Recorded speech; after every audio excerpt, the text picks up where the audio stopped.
Assalamualaikum warahmatullahi wabarakatuh. Selamat datang kembali di program Leposan Learning by Qashasul Anbiya.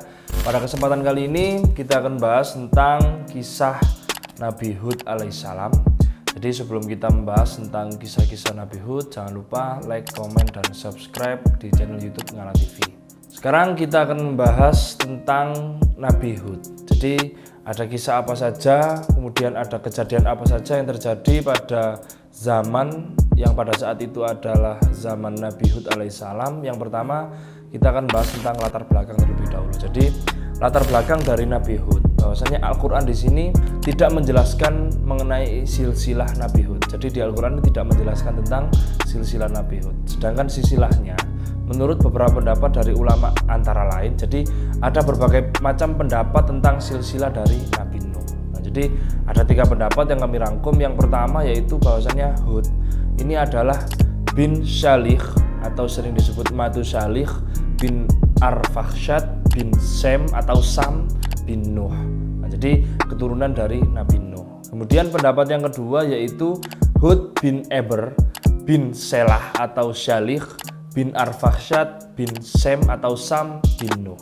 Dan yang ketiga adalah Hud bin Abdullah bin Rabah bin Al-Jarud bin Ad bin Aus bin Iram bin Sem atau Sam bin Nuh. Jadi itu adalah 3 pendapat tentang silsilah dari Nabi Nuh. Nah, kemudian pendapat yang lebih masyhur bahwasannya Hud ini diutus sebelum masa Ibrahim, meski sebagian ulama menyatakan setelah dari Nabi Ibrahim. Jadi pendapat ini dikatakan di tafsir Ibnu Katsir, atau di Qashasul Anbiya Ibnu Katsir, seperti itu. Kemudian disebutkan juga oleh Ibnu Jarir bahwasannya Nabi Hud ini berasal dari sebuah kabilah atau kelompok yang bernama Ad. Nah, jadi bernama Ad bin Aus bin Sam bin Nuh. Jadi ada namanya Ad. Nah, ini yang perlu Anda garis bawahi karena kisah setelahnya nanti tidak lepas dari sebuah nama Ad. Kemudian mereka itu atau kaum Ad tersebut adalah bangsa Arab yang tinggal di bukit-bukit pasir yang terletak di sebelah kanan antara Yaman dan Hadramaut. Nah, jadi itu adalah tempat tinggal atau domisili dari kaum Ad Nabi Nuh atau di zaman Nabi Nuh, yaitu sebuah daerah yang menjorok ke laut. Nah, atau sebelah ujung yang dikenal dengan nama Asy-Syahr. Kemudian lembah, jadi ada lembah juga di sana, yaitu dinamakan dengan Mughis. Mayoritas dari mereka atau kaum Ad itu tinggal di perkemahan yang bertiang besar. Jadi ada perkemahan, rumah berkemah, tapi tiangnya sangat besar. Nah, itu adalah identik dengan kaum Ad pada zaman Nabi Nuh. Diterangkan juga di dalam Al-Quran surat Al-Fajr ayat 6 sampai ayat 7 bahwasanya di situ, apakah Anda tidak memperhatikan bagaimana Tuhanmu berbuat kepada kaum Ad? Nah, kaum Ad tadi sering saya sebutkan di awal, yaitu penduduk Iram yang mempunyai bangunan-bangunan yang tinggi. Nah, jadi di Al-Quran disebutkan bahwasannya penduduk Iram atau kaum Ad ini yaitu identik dengan mempunyai bangunan-bangunan yang sangat tinggi. Mereka inilah yang disebut dengan kaum Ad yang pertama. Nah, nanti ada juga kaum Ad yang kedua. Intinya seperti itu. Sedangkan kaum Ad yang kedua adalah yang terlahir di masa-masa akhir pada zaman Nabi Nuh, sebagaimana yang akan kami jelaskan nanti di kisah selanjutnya. Sekarang kita membahas tentang kaum Ad yang pertama. Kaum Ad yang pertama ini adalah mereka yang sering disebutkan Allah atau yang disebutkan Allah di dalam Al-Quran yang tadi saya sebutkan bahwasannya penduduk Iram yang mempunyai bangunan-bangunan yang tinggi yang belum pernah dibangun suatu kota seperti itu di negara-negara lain. Jadi pada saat itu pertama kali yang mendirikan bangunan-bangunan dengan yang sangat tinggi itu adalah penduduk Iram atau kaum Ad. Maksudnya adalah seperti kabilah atau seperti kelompok. Nah, dan dikatakan bahwasanya tidak ada kabilah seperti kabilah kaum Ad. Nah, ini adalah kabilah atau kelompok-kelompok yang khas pada zaman itu. Nah, yang sahih adalah kaum Ad yang pertama. Nah, sebagaimana dijelaskan dalam kitab tafsir Ibnu Katsir. Kemudian kaum Ad di sini adalah orang-orang yang pertama kali menyembah berhala setelah terjadinya peristiwa Taufan. Kaum Ad ini adalah orang-orang yang pertama kali menyembah berhala setelah terjadinya Taufan. Berhala yang mereka sembah itu ada 3, yaitu Syada, Samud, dan Hira. Nah, itu adalah nama-nama berhala yang oleh kaum Ad disembah. Kemudian Allah mengutus Nabi Hud yang masih termasuk dari saudara-saudara mereka, yaitu kaum Ad tersebut. Nah, jadi Allah mengutus Nabi Hud yang masih termasuk saudara dari kaum Ad untuk mengajak ke jalan Allah. Kemudian di dalam firman Allah juga disebutkan di surat Asy-Syu'ara ayat 123 sampai 140 bahwasannya kaum Ad telah mendustakan para rasul. Ketika saudara mereka Nabi Hud berkata kepada mereka, "Mengapa Anda tidak bertakwa? Sesungguhnya aku adalah seorang rasul kepercayaan yang diutus kepadamu." Itu adalah perkataan Nabi Hud yang termaktub di dalam Al-Quran. Di dalam kitab Sahih atau kitab Sahih Ibnu Hibban disebutkan di sebuah hadis panjang mengenai kisah para rasul dan nabi. Dari Abu Dzar, jadi Rasulullah itu pernah bersabda bahwasannya di antara mereka terdapat 4 dari bangsa Arab, yaitu Nabi Hud, Nabi Soleh, Nabi Syu'aib, dan Nabimu ini, berarti Nabi Muhammad. Nah, jadi Nabi pernah berpendapat atau berkata seperti itu. Dikatakan lagi bahwasannya Nabi Hud ini adalah orang yang pertama kali berbicara dengan menggunakan bahasa Arab. Jadi ini adalah fakta menarik bahwasannya Nabi Hud adalah orang yang pertama kali berbicara dengan bahasa Arab.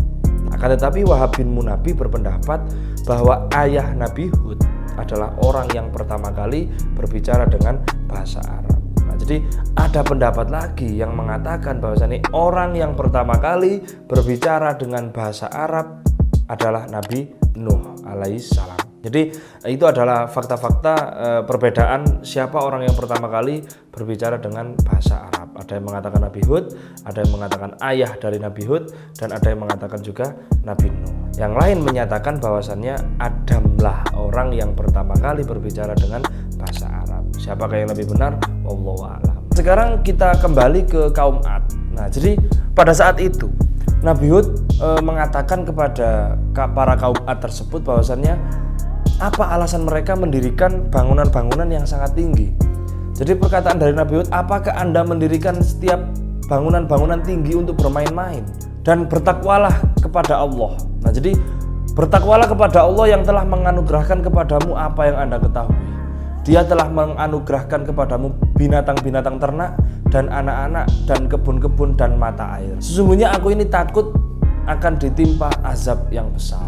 Nah, jadi itu tadi adalah perkataan Nabi Hud kepada kaum Ad yang termaktub di dalam Al-Quran. Intinya, mengapa kaum Ad ini membangun bangunan yang tinggi? Apa alasannya? Apakah mereka supaya bisa bertahan lebih lama, supaya bisa kekal di dunia dan sebagainya? Kemudian Nabi Hud menjelaskan bahwasannya bertakwalah kepada Allah. Nah, intinya semuanya itu adalah urusannya Allah. Semuanya itu sudah ditakdirkan oleh Allah. Apa jawaban mereka ketika diingatkan oleh Nabi Hud bahwasannya jawaban mereka adalah sama saja bagi kami. Apakah Anda memberi nasihat atau tidak memberi nasihat? Maksudnya apa? Cara bahasa Jawa itu podo ae antara kon ngekei nasihat ambek gak ngekei nasihat. Nah, itu adalah maksud dari jawaban kaum Ad ketika diingatkan oleh Nabi Hud. Agama ini tidak lain hanyalah adat kebiasaan orang dahulu. Ini lanjutan dari perkataan dari kaum Ad. Setelah membicarakan sama saja antara kamu memberi nasihat dan tidak memberi nasihat, karena agama kami ini adalah agama adat kebiasaan orang dahulu, dan kami sekali-sekali tidak akan terkena azab. Itu perkataan dari kaum Ad. Di dalam surat Asy-Syu'ara dijelaskan tadi, maka mereka mendustakan Nabi Hud, lalu kami binasakan mereka. Itu adalah cuplikan atau cuplikan ayat yang ada di surat Asy-Syu'ara. Jadi intinya kaum Nabi Hud ini akan dimusnahkan oleh Allah Subhanahu wa taala. Yang mana azabnya adalah berupa awan. Nah, jadi tatkala mereka ini melihat awan atau azab itu berupa awan yang menuju lembah-lembah mereka atau muhis tadi yang dijelaskan di awal, berkatalah mereka. Jadi mereka itu berkata bahwasannya ketika ada awan, sejujurnya itu kan adalah azab untuk mereka, tapi mereka menganggap inilah awan yang akan menurunkan hujan kepada kami. Nah, jadi mereka menganggap bahwasanya awan itu akan menurunkan hujan atau berkah kepada mereka. Sebenarnya itu adalah azab, tapi mereka menganggap itu adalah berkah atau air hujan. Nah, itu adalah yang termaktub di dalam surat Al-Ahqaf ayat 21 sampai 25. Para ahli tafsir dan yang lainnya juga menyebutkan bahwasannya setelah mereka menolak seruan Nabi Hud, jadi setelah kaum Ad ini menolak ajakan seruan Nabi Hud dan tetap kufur kepada Allah, maka mereka diberikan kekeringan selama 3 tahun. Jadi mereka ini diberikan paceklik atau kekeringan selama 3 tahun oleh Allah Subhanahu wa taala, sehingga mereka benar-benar tercekik oleh krisis dan kesengsaraan. Nah, itulah azab pertama mereka. Kemudian setelah mereka mengalami kondisi semacam itu atau semacam kondisi paceklik secara berkepanjangan, mereka pun segera meminta kepada Allah agar dibebaskan dari penderitaan tersebut. Jadi mereka itu berdoa, mereka itu meminta kepada Allah agar apa yang selama ini diberikan selama paceklik berkepanjangan ini segera diangkat atau diringankan atau dibebaskan dari azab Allah tersebut. Nah, mereka mengajukan permohonan tersebut di tempat yang dipandang mulia, yang mana yaitu di Baitullah. Nah, mereka adalah garis keturunan dari Amlik bin Laud bin Sam bin Nuh. Jadi mereka itu adalah sebuah kaum yang keturunan Amlik bin Sam bin Nuh. Kemudian pemimpin mereka yang pada saat itu bernama Muawiyah bin Bakar. Jadi pemimpin dari kaum Ad tersebut bernama Muawiyah bin Bakar. Sedangkan ibunya berasal dari kaum Ad, bernama Jalhazah binti Al-Khaybari. Itu adalah nama ibunya yang masih berasal dari kaum Ad. Selanjutnya Muhammad bin Ishaq. Muhammad bin Ishaq menceritakan bahwasannya kemudian kaum Ad ini mengutus kurang lebih 70 orang ke Tanah Suci untuk memohon supaya mereka diberi hujan. Nah, tadi kan diceritakan bahwasannya mereka itu ingin diberi kebebasan, ingin diringankan penderitaannya yang selama ini diberikan oleh Allah. Akhirnya pemuka-pemuka agamanya menyuruh atau mengutus 70 orang ke Tanah Suci untuk memohon supaya mereka diberikan hujan. Nah, jadi mereka meminta hujan dengan berdoa di Baitullah. Nah, mereka berangkat bersama Muawiyah bin Bakar ke Mekah. Jadi Muawiyah bin Bakar tadi adalah seorang pemimpin dari kaum Ad. Lalu mereka singgah di luar Mekah dan tinggal di sana selama 1 bulan. Nah, sambil meminum khamr, setelah lama mereka tinggal di sana, Muawiyah merasa kasihan kepada kaumnya. Namun ia merasa malu untuk menyuruh mereka kembali. Nah, setelah sekian lama perjalanan, Muawiyah ini malu ketika ingin menyuruh umatnya ini kembali ke daerahnya atau ke kaum Ad. Nah, kemudian ia mengekspresikan isi hatinya dengan melalui bait-bait syair yang bernada agar mereka membubarkan diri dan kembali pulang. Nah, jadi intinya ada sebuah kode-kode isyarah di mana ketika ini kode ini dinyanyikan atau dibunyikan, maka secara tidak langsung mereka akan bubar dengan sendirinya. Kalau di bahasa Indonesia itu ada bubar jalan, atau kalau di tahlil itu ada sholawat dongkrak dan sebagainya. Itu adalah isyarat-isyarat yang diberikan oleh Muawiyah bin Bakar, oleh Muawiyah bin Bakar untuk kaumnya ini agar kembali ke daerahnya, kembali, intinya seperti itu. Nah, ketika itulah mereka tersadar akan tujuan kepergiannya ke Tanah Suci. Jadi di samping mereka itu berpikir antara mau melanjutkan atau tidak, mereka kembali tersadar bahwasanya tujuannya adalah ke Tanah Suci untuk meminta doa atau meminta bantuan agar selama ini musibah selama ini paceklik untuk diringankan atau dibebaskan. Mereka langsung pergi ke Tanah Suci untuk mendoakan kaumnya. Salah seorang dari mereka yaitu Qail bin Inas. Nah, ini berdoa. Jadi berdoa untuk meminta agar diringankan dari musibah tadi. Kemudian Allah menampakkan jawabannya dengan 3 macam awan. Nah, jadi ada awan 3 macam. Yang pertama berwarna putih, kemudian awan berwarna merah, dan juga awan berwarna hitam. Setelah itu terdengar suara dari langit yang menyerukan bahwasannya pilihlah untuk dirimu sendiri dan juga kaummu dari 3 awan tersebut. Jadi ada suara dari awan yang menyatakan bahwasannya disuruh memilih dari ketiga awan tersebut. Kemudian dari perwakilan dari kaum tadi menjawab bahwasannya aku memilih awan yang hitam karena ia paling banyak mengandung air. Jadi itu adalah pilihan dari kaum tadi. Nah, memilih yang warna hitam alasannya karena awan yang berwarna hitam itu mengandung banyak air. Nah, kemudian terdengar suara lagi, Anda telah memilih abu yang membuat kaum Ad tidak tersisa seorang pun, baik anak kecil maupun orang dewasa, kecuali Bani Al-Lauziyah Al-Hamdah. Kemudian mereka ini termasuk kaum Ad yang bermukim di Mekah. Siapakah Lauziyah Al-Hamdah ini? Jadi Lauziyah Al-Hamdah ini adalah mereka-mereka yang termasuk kaum Ad yang masih bermukim di Mekah, yang tidak tertimpa azab yang menimpa kaumnya. Jadi orang-orang yang berasal dari garis keturunan yang selamat ini adalah kaum Ad yang akhir atau yang kedua. Jadi Tadi kan diceritakan bahwasannya ada kaum Ad yang pertama, ada kaum Ad yang kedua. Kaum Ad yang pertama adalah kaum Ad yang dari awal atau sampai kepergiannya ke Mekah. Kaum Ad yang kedua adalah sisa dari kaum Ad yang masih ada di kota Mekah. Nah, jadi siksaannya nanti berbeda. Nah, intinya seperti itu. Itu ada kaum Ad yang pertama, ada kaum Ad yang kedua. Nah, kemudian Allah menggiring awan hitam yang dipilih oleh Qail bin Inas tadi, yang sesungguhnya itu merupakan azab kepada kaum Ad. Nah, sehingga mereka keluar dari suatu lembah yang dikenal dengan lembah Al-Mughis yang tadi dijelaskan di awal, ketika mereka melihat gumpalan awan hitam berarak-arakan di angkasa. Nah, jadi ada awan hitam berarak-arakan di angkasa, mereka sangat bergembira riang. Nah, mereka menganggap bahwasannya akan turun hujan yang sangat lebat melihat ada banyak awan hitam di angkasa. Seraya mereka berkata, inilah awan yang kami tunggu-tunggu, yang akan menurunkan hujan kepada kami. Orang yang pertama kali menyaksikan apa yang terkandung dalam awan tersebut dan mengetahui bahwa awan hitam itu sesungguhnya adalah gumpalan pusaran angin. Jadi ada salah satu orang yang sadar bahwasannya awan itu sebenarnya bukan awan pembawa hujan, tetapi di dalamnya ada pusaran angin. Nah, jadi ada satu orang yang sadar. Nah, orang tersebut adalah seorang wanita dari kaum Ad yang bernama Fahda. Ketika hal itu tampak jelas olehnya, semakin dekat semakin jelas bahwasannya itu bukan pembawa hujan, tetapi itu adalah gumpalan angin atau angin yang sedang berputar. Ia pun menjerit histeris hingga dia pingsan. Kemudian begitu Fahda ini tersadar, mereka kaum Ad bertanya, "Hai Fahda, apa yang Anda lihat? Opo sing mbok delok?" Kan ngono. Jadi opo sing mbok delok? Nah, kemudian Fahda ini menjawab, "Aku melihat pusaran angin yang ada di dalamnya terdapat gejolak api, sementara di hadapannya terdapat beberapa orang yang menariknya." Fahda ini melihat dengan jelas bahwasannya di dalam angin tersebut ada api. Nah, jadi dia merasa kaget hingga dia itu pingsan. Kemudian Allah menimpakan azab itu kepada mereka selama 7 malam 8 hari secara terus menerus, sehingga tidak tersisa seorang pun dari kaum Ad dan semuanya binasa.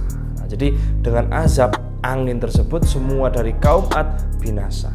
Nah, kemudian Imam Muhammad bin Ishaq berkata, menurut apa yang diceritakan kepadaku bahwasannya Nabi Hud dan pengikutnya dari orang-orang yang beriman tidaklah terkena angin itu, melainkan terasa segar di kulit dan nyaman di hati. Bagi mereka yang beriman atau kaum Nabi Hud yang beriman, angin tersebut bukanlah sebagai bencana, akan tetapi terasa segar di kulit dan nyaman di hati. Itulah yang dirasakan oleh kaum Nabi Hud yang beriman. Tetapi bagi mereka yang tidak beriman kepada Nabi Hud, bahwasannya awan tersebut merupakan bahaya yang terus mengancam dan memburu mereka kemanapun mereka berada, hingga tidak tersisa seorang pun dari mereka.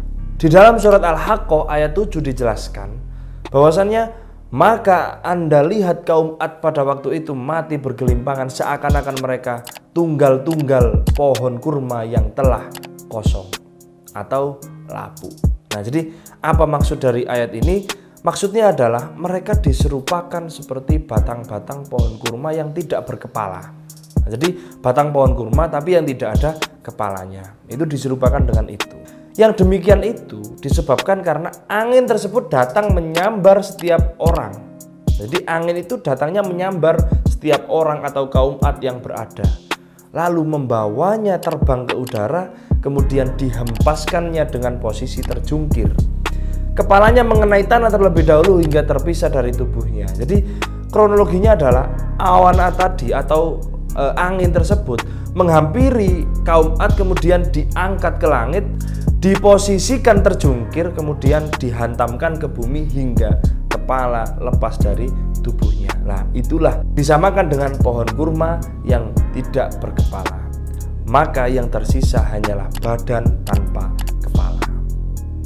Nah, jadi azab itu bisa jadi berupa angin yang sangat dingin yang berhembus amat kencang menghempaskan mereka, yang berlangsung selama 7 malam 8 hari secara terus menerus yang disebutkan tadi, hingga tidak ada seorang pun yang tersisa. Bahkan angin itu terus mengejar mereka. Jadi angin itu mengejar para kaum Ad tadi dimanapun mereka berada, Sekalipun mereka berada di celah-celah gunung dan di celah-celah gua, sampai berhasil memporak-porandakan dan membinasakan mereka semua. Jadi intinya angin tadi berlari mencari kaum Ad. Nah, meskipun berada di gunung, di gua, di celah-celah gua dan sebagainya, semuanya akan binasa.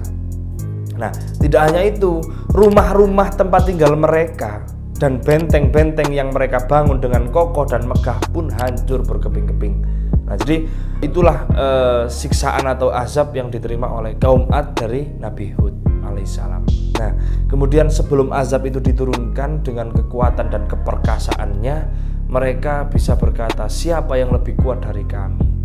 Jadi sebelum mereka diazab, mereka sempat berkata, siapa yang lebih kuat dari kami? Lalu Allah Azza wa Jalla menurunkan sesuatu yang lebih kuat dan dahsyat dari mereka, yaitu angin yang mematikan. Itulah kisah yang ada pada zaman Nabi Hud dan juga kaum Ad yang ada atau yang menjadi pengikut dari Nabi Hud. Nah, kemudian sekarang kita akan bahas tentang makam dari Nabi Hud. Dari Amirul Mukminin Ali bin Abi Thalib karamallahu wajhah, beliau menyebutkan bahwasannya makam Nabi Hud itu terdapat di negeri Yaman. Nah, kemudian para ulama menyebutkan bahwa kuburan Nabi Hud itu terdapat di Damaskus. Jadi di Masjid Jamek di negeri itu terdapat suatu tempat di sisi kiblat, ditenggarai oleh sebagian orang sebagai makam Nabi Hud alaihissalam. Terdapat beberapa tempat yang diyakini sebagai makam Nabi Hud atau situs yang paling terkenal, yaitu Qobrun Nabi Hud. Terletak di desa terlantar di kawasan Hadramaut, sekitar 140 km di utara kota Mukalla. Nah, ini dijelaskan dalam Encyclopedia of Islam. Kemudian di sekitar makam ditemukan beberapa prasasti dan reruntuhan kuno. Sebagian lain menyatakan bahwasannya makam Nabi Hud ini berada di dekat sumur Zam-Zam. Nah, ini pendapat ini ada di kitab Al-Isyarat ila Ma'rifat Az-Ziyarat. Nah, jadi ada kitab yang menjelaskan bahwasannya di situ makam Nabi Hud ada di dekat sumur Zam-Zam. Dan kemudian pendapat yang terakhir yaitu makam Nabi Hud terletak di dinding selatan Masjid Agung Umayyah di Damaskus. Nah, jadi itu adalah perbedaan pendapat tentang makam Nabi Hud. Nah, jadi itulah tadi kisah tentang Nabi Hud, tentang biografi beliau, kemudian kisah kaum Ad, azab yang diberikan Allah kepada kaum Ad, dan juga tentang makam-makam dari Nabi Hud. Jadi sekian learning by Qososul Anbiya, kisah Nabi Hud alaihissalam. Barangkali ada revisi, ada yang mau disanggah, ada kata-kata saya yang masih keliru atau perlu dibenahi, silahkan tulis di kolom komentar. Ada yang mau nambah, silahkan tulis di kolom komentar. Kemudian jangan lupa like, komen, dan subscribe di channel YouTube Ngala TV. Terima kasih, saya pamit undur diri, bye.